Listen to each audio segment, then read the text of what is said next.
Hello, and welcome to part 3 of What Gets You Out of Bed in the Morning. Renewal, revision, your purpose and vision after 50. We're going to talk a little bit about reinventions. And you may think that I've never done that. I've never reinvented myself. I don't understand why I need to. And the reality is, you have been reinventing yourself your entire life, whether or not you realize it. You've written your preliminary statements, and maybe you've gone back to rewrite or tweak.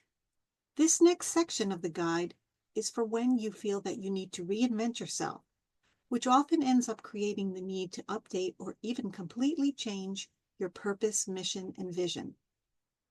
This is a longer process that requires thinking about and possibly reassessing many aspects of your life. The good news is you've done this before. In fact, you have been reinventing yourself your whole life. It is important to understand that during reinvention in your life, you may have a change of purpose, and both your mission and your vision will also change. Falling out of alignment with your purpose or even taking a detour from it can cause discontent and even anxiety and depression. You may be able to renew your sense of purpose by finding a new outlet. This is especially important if paid work or other obligations do not align with your purpose, mission, and vision. And sometimes, especially as we age, things we considered what we value most may become less important. Yes, you can even get burnout. You may feel that you have done as much as you could on a particular path. You may wish to take a break and find a new passion. It doesn't mean you are going to throw your aspiration of world peace out the window. It just means that you are going to turn your focused attention to something else, while in most cases still interested in world peace or other things on your mind. In reality, most of us have several passions that we spend time on. You may even consider sharing your passions as your purpose, with the caveat that trying to focus equally on multiple things can be problematic. At a later date, you may find yourself circling back to something that was your reason for getting up in the morning in the past. The key is to take the time to regularly reassess where you are, making fine-tuning adjustments, or if necessary, start from the beginning with something new. Sometimes we feel as if we lack a real direction or vision for our lives. We watch things, people, and circumstances come and go from our lives. Sometimes it seems we're just trading current challenges for what appears to be a lesser challenge. Perhaps changing hasn't been easy for you in the past. Most of us are creatures of habit. There are internal forces that make change difficult. While it can seem daunting to reinvent your life, a few good decisions, a plan, and some time are all it takes to dramatically change things. As you work through this process, you may find other resources, workbooks, and definitions that make more sense to you. As your own sense of purpose changes with time, so do the ways you can renew, revise, and reinvent yourself. In fact, once you have defined your sense of purpose with a mission and vision for yourself, you may then discover which learning path or which techniques or tutorials work best for you. But before you make any changes, you need to identify the type of reinvention you're about to embark on. I've defined 3 types of reinventions. The first reinvention is reinvention by choice. That is a deliberate decision to make an important change that generally means a new path, a new outlook, or a change in direction, goals, purpose. You have lots of time to think, daydream, and plan for this reinvention. The second type of reinvention is reinvention by circumstance. Something outside of your regular thinking or behavior or patterns catches or requires your attention. It inspires you to think of changing direction. In this situation, you may have less time to think and plan because often a decision between several choices is required. Even the choice to do nothing, which we know is a decision. The third type of reinvention is reinvention by force. There is something changing in your life, and it must be dealt with immediately. These are the layoff, divorce, natural disaster, health crisis, and death of a loved one situations. You may have very little time to think everything out, and you may have to handle one day at a time. However, as you pass through these circumstances, you will emerge as a different self, a self you reinvented to get through the difficulty. To follow a reinvention by force with a reinvention by choice is not unusual once time has passed and you reassess how you will move forward. All reinventions involve life assessment in varying degrees of depth. Following are some questions to help you generally assess your life as it is at the present moment, so you can identify the areas that you will be changing. This reinvention may affect your ability to fulfill your purpose, your reason for getting up in the morning, possibly temporarily or permanently. It is more advisable to take small steps into changes rather than make huge changes, if that is at all possible.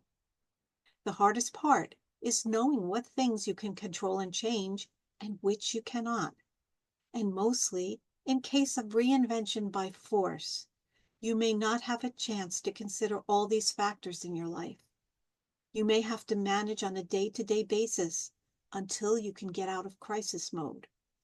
In these situations, the help of a life coach, therapist, or wise friend can be of great help. Think about these areas of your life. Again, take these questions one at a time. Review them, but be aware that you cannot work on all of these things at the same time. Suggestions of how to determine which are the most important areas for you are at the end of this list of aspects. Use the deep breathing exercise to calm and center. There are 8 aspects of life to review. And without repeating a lot of different questions about this, let's just take them one subject at a time. Your health. How do you feel? And how are you taking care of yourself? Financial. How comfortable are you financially? How are you doing paying your bills? Spending. Related to financial. Do you have income that allows you to live comfortably? Or do you have poor spending habits? Professional and career aspects. Do you get a sense of fulfillment from your paid work? Is this something you plan to continue? Is it by choice or by financial need? Family. How are your relationships with children, spouses, and other family members? Do you have the family life you desire? And how much support do you get from your family? Intimate relationships. If you're lacking a romantic partner, would you like one? If you have one, how is that relationship? Can you discuss your life purpose and get support from your intimate relationship? Social life. Do you have the social life that you want? And how many friends do you have? How many friends would you like to have? More importantly, do you get out of the house on a regular basis and get together with someone you enjoy spending time with? Adventure and personal development. Are you growing and developing on a personal level? What do you enjoy doing in your free time? Do you try new things? Now that you've thought about the various components of your life, consider which area that I mentioned or up to a maximum of 3 you need to work on first. Focusing on only a few areas is important. And here are some ways you can decide which aspects of life need the most attention. You may want to have a pen and paper to write this down. You're going to want to rate 8 areas of your life on a scale from 1 to 10. So again, the 8 areas are health, financial, spending, professional and career, family, intimate relationships, social life, adventure, and personal development. You may wish to rewind and re-listen to each one by themselves as you make up your mind which one or up to 3 you would like to work on. One thing you can do is imagine what each area would have to look like if they were each 10s. How would you feel if those areas are all close to perfect? It's probably impossible. So, again, which aspects of your life do you want to be a 10, and which will be happy if they're a 5? And by thinking about which of these improvements would enhance your overall life the most, that can help quite a bit. What part of these aspects will create the biggest impact on your sense of purpose? Because that can lead to greater satisfaction in life. Your mission may encompass a wide area, and your vision does represent a perfect world aspiration. So it's never good to try and pile on too many things at once. And lastly, just think about an average day in your life. What do you think about when you first wake up? Do you wish you could stay in bed all day? We all have those days.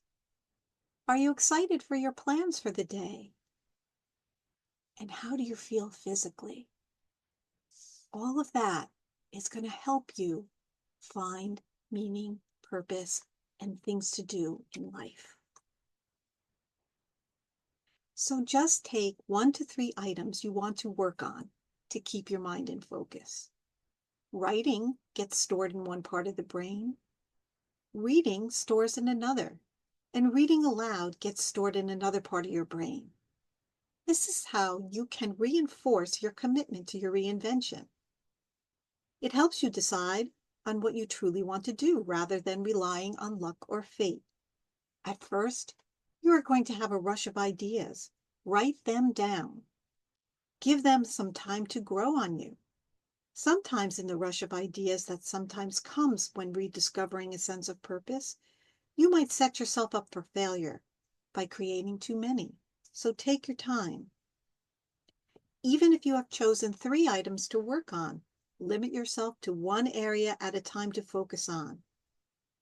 Maybe the first step of things to do for your mission. Establish a clear endpoint. And this is the time you give yourself to resolve the issue, concern, or change. Some endpoints are easier to quantify than others.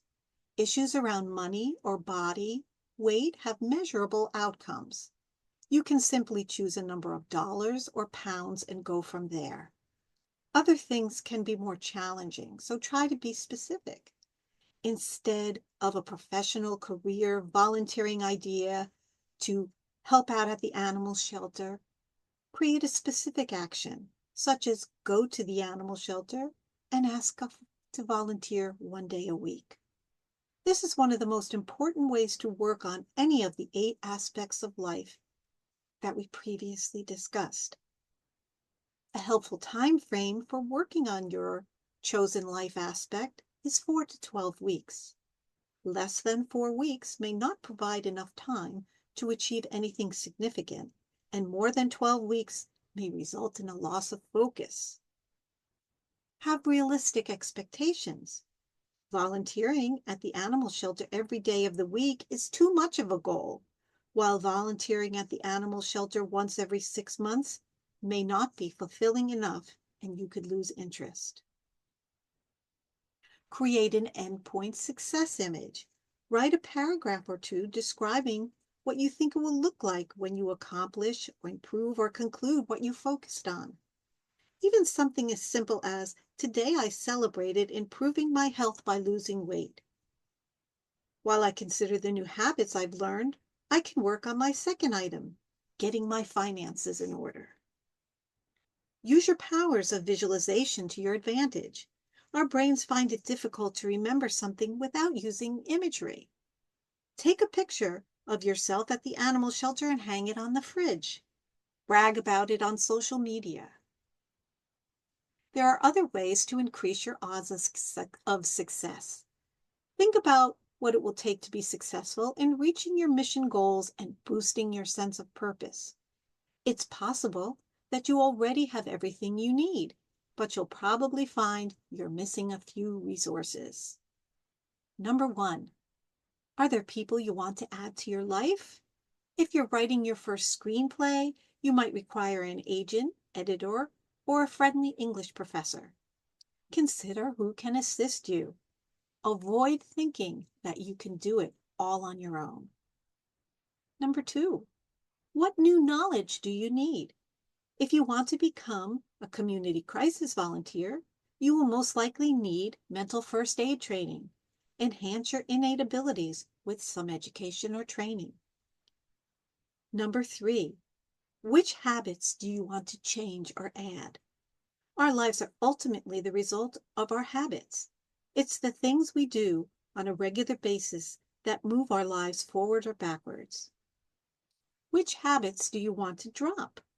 No matter what you want to accomplish, you'd probably be better off if you eliminate a procrastination habit. Number 5, what habits do you want to add? If you want to write a novel, consider it a habit to write for an hour each day. If you're looking to share your artistic or crafty side, you might want to add a hobby group to your life that involves others. Number 6, create a new routine that incorporates the behaviors necessary for success. Embrace your new routine and stick to it. Just like a goal, a routine will only be successful if it's achievable and you work at it. Sometimes daily routines really help us manage our days and things we need to do. Creating a morning ritual is very important. We all have a morning ritual, even if it's not having a morning ritual. The way you start your morning has a huge impact on the rest of your day. If you get off to a good start, you'll probably have a good day. If Monday goes well, the rest of the week might follow suit. A good week frequently leads to a great month. If you leave the house by a specific time, make getting ready a priority. This is a simple concept that many people ignore. It's easy to drop the latter parts of your routine if you're running late. If getting ready to leave is the last part of your routine, you are in trouble. Drink some water as soon as you wake up. You haven't had anything to drink for approximately 8 hours. You're most likely dehydrated. Get some exercise. This doesn't have to be your main workout. Even walking briskly in place for 10 minutes will energize you. Eat a healthy meal and include protein. Traditional breakfast foods are high in carbs, which can keep your blood sugar high all day. Protein helps to balance that. See if you can make time to read a few pages of a book that inspires you, or a 5-minute meditation to set the tone for your day. Create an evening ritual. Consider what you can do for a few minutes each evening that will boost your resilience. Write in a gratitude journal, finding 3 things daily to be thankful for. Remember, there will be days when all you are grateful for is that the day is over.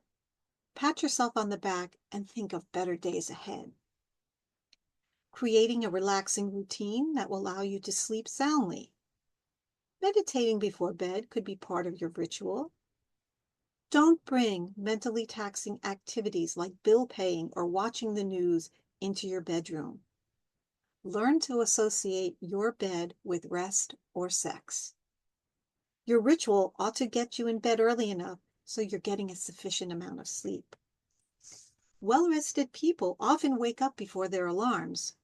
Without an alarm, a well-rested person will usually wake up the same time every morning. Consistent sleep schedules contribute to health and well-being. Another thing we talk about a lot is time. Where does it go? What was I doing with it? It's already May, and I just thought it was Christmas. Incorporating all the activities related to your sense of purpose, as defined in your mission statement and goals, requires that you use your time wisely.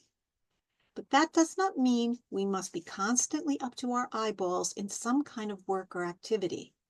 Too often, our personal life becomes tied to the old corporate idea of wasted time.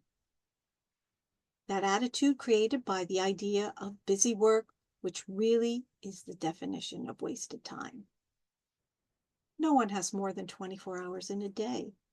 Proper sleep reduces that time. Work, home, chores, feeding ourselves, and a myriad of tasks take up quite a lot of other time. How can anyone work on a personal mission? Previously, I listed activities that constituted wasted time. However, I now understand it is not the activity to blame. It is how you perform the activity. Anything that you do mindlessly is a time waster. My suggestion is to start doing things mindfully. Do things related to your purpose mindfully. Notice what you are doing. Focus on the moment, not about what you were just doing and not what you need to do later. Television and social media, often vilified, can provide relaxing entertainment, connection to others, especially important for those who live alone or have limited mobility. Even napping, which is probably the exception to doing something mindfully, could be an important component of health. Just be sure that napping is not a sign of boredom, loneliness, or illness. Plenty of famous poets, writers, and scientists did a lot of time wasting, mindfully walking around. Emptying the mind and doing a lot of nothing sometimes lets the subconscious toss out those great ideas it couldn't send to you when you were doing busy work, a purpose no one wants to have. So in conclusion, finding your reason for getting up in the morning is an important part of both mental and physical health, and having a purpose in life has been shown to be a significant factor in longevity. Using the ideas of renewal, revision, and reinvention to create your personal mission statement can be challenging, but it's worthwhile. Find your watchword and use it to remind yourself of what is important in your life. Remember that this is a journey, not a destination. Post your watchword along the road, reminding you of what is important in your life. I'd like to thank all the class attendees who have taken this journey with me, as well as the Osher Lifelong Learning Institute at Rutgers University, who have supported and encouraged me in bringing this class, as well as others, to life. I have learned much from doing the work along with my students, following them in their journeys, and their willingness to help me change, update, and invigorate the materials. If only I had asked someone to look for typos. Stay tuned for the revised edition of What Gets You Out of Bed in the Morning. This is Noreen Braman, and thanks for listening.